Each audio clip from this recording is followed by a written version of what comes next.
वो राक्षस जो इतना शक्तिशाली था, जबकि उसका नाम ब्रह्मदेव ने रखा था, फिर वो इतना क्रूर क्यों हुआ? क्यों?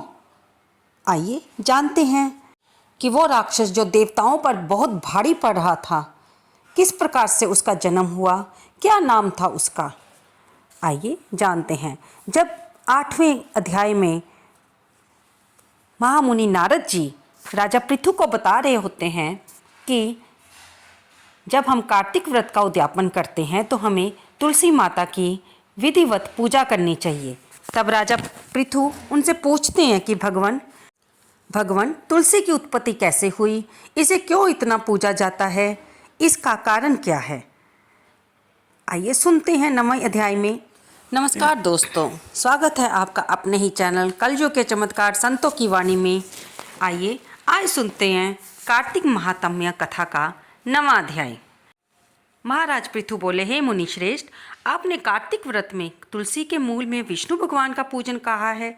सो हे भगवान, मैं तुलसी के महात्म्य को पूछना चाहता हूँ। ये कहाँ और किस प्रकार पैदा हुई, ये सब कथा बताने की कृपा करें।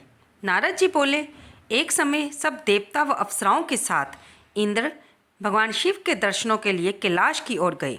वहाँ उन्होंने एक भयंकर स्वरूप वाले, भयंकर आँखों, बड़े बड़े दांतों वाले एक पुरुष को देखा।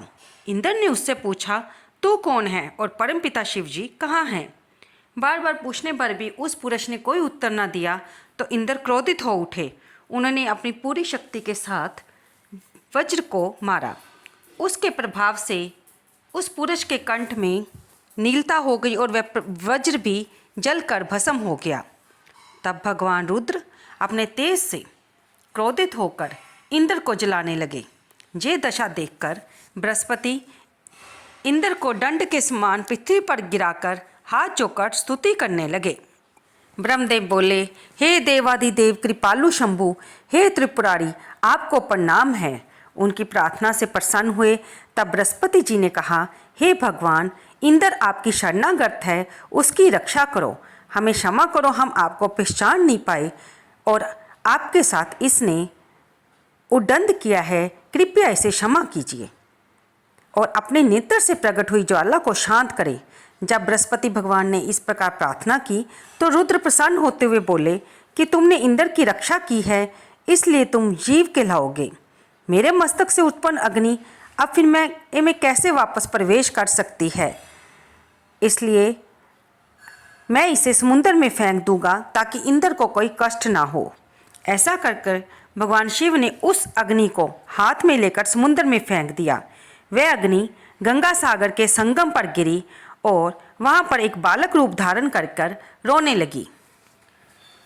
उस बच्चे के रोने का स्वर इतना भयंकर था कि स्वर्ग से लेकर सत्य लोग बहरे हो गए, पृथ्वी कांपने लगी। तब ब्रह्मा जी वहाँ पहुँचे और पूछा कि ये अद्भुत बालक किसका है। ब्रह्मा जी की बात सुनकर समुद्र ने प्रणाम करके कहा, हे प्रभु, गंगा सागर के संगम से ये पुत्र उत्पन्न हुआ है। फिर उसे ब्रह्मा जी की गोद में देते हुए समुद्र ने कहा, हे जग के स्वामी, इसका जातक आदि संस्कार करिए।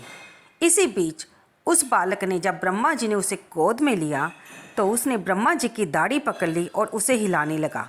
उसने इतनी जोर से दाढ़ी को खींचा कि ब्रह्मा जी की आंखों से आंसू गिरने लगे।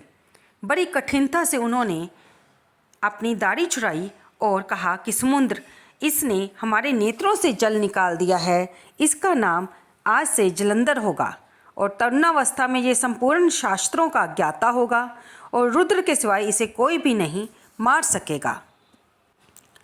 ऐसा कहकर शुक्राचार्य को बुलाकर उन्होंने उस बालक को राजगद्दी पर बिठा दिया और ब्रह्मा जी वहाँ से अंतर्ध्यान हो गए। तब वह बालक बहुत जल्दी यौवनावस्था को प्राप्त हुआ और सागर ने उसका विवाह काल नेमी की पुत्री वृंदा से कर दिया। इस प्रकार जलंधर वृंदा के साथ आचार्य शुक्राचार्य जी की सहायता से पृथ्वी पर राज्य करने लगा। तो दोस्तों, यहाँ पर हमारा 9वां अध्याय खत्म होता है। इति कार्तिक महात्म्य 9वां अध्याय। हमने आज उस राक्षस के बारे में जाना कि जो जन्म लेते ही इतना बलवान था कि उसने जगत के स्वामी ब्रह्मदेव के भी आंखों से आंसू निकाल दिए। तो सोचिए वह कितना बलवान होगा। और वो किस प्रकार मरेगा, क्योंकि ब्रह्मा जी ने उसे आशीर्वाद दे दिया है कि उसे रुद्र के सिवा कोई नहीं मार सकता। तो ये हम आगे की कथाओं में जानेंगे, जब क्योंकि उसका मरना एक तरह से अनिश्चित सा हो गया था, क्योंकि उसका विवाह कालनेमी की पुत्री वृंदा से हुआ था। वृंदा जो कि बहुत ही पतिव्रता औरत थी और उसके अस्तित्व में इतना बल था कि उसके अस्तित्व को गिराए बिना कोई भी, स्वयं रुद्र भी जलंधर का वध नहीं कर सकते थे। ये आप आगे की कथाओं में जानेंगे। अद्भुत है ये कथा, अद्भुत है तुलसी माँ का महत्व और उनकी उत्पत्ति की कहानी। सुनते रहिए, बने रहिए।